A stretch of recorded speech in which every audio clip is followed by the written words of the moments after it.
One drop of humanity give blood save life haiba theme da Association of Surgeons of India Manipur State Chapter Indian Red Cross Society Manipur Chapter amade Helping Hands for People Manipur na silaga ngase Janims Blood Bank ta World Blood Donors Day 2026 pangthokre.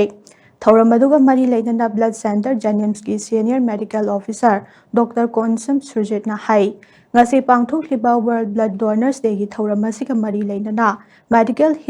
care gi lamda sinphamda leiriba sing amade adai sinphamda leiriba donor kayana EP gane thauram asigi sarukamba oina Janims ki MS lecturer hall da function amasu pangthokane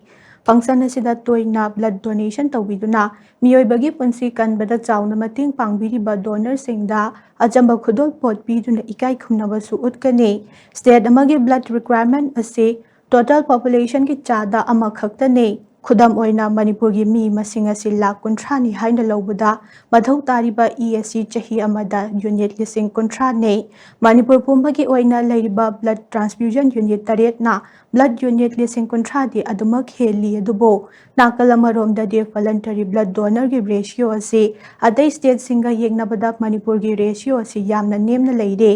voluntary blood donor masing wangba asina safety amade emergency ki matamda khudong chaba helhalli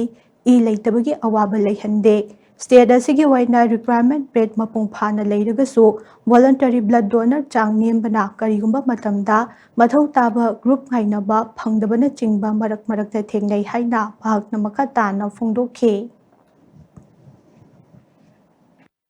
hoi state amagi sahi amagi blood ki requirement si 1% of total population hai aduna ikhoi gi si hojikputi latest update si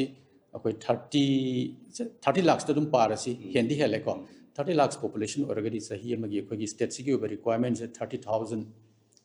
blood units oiga to hariba blood units si akoi Manipur sida leiriba blood centers sing maroina rims janims thobal adigi chosanpu tamenglong adu private sector da sija babina taret sina akoi collection gp yeng 30 si dum cross tawai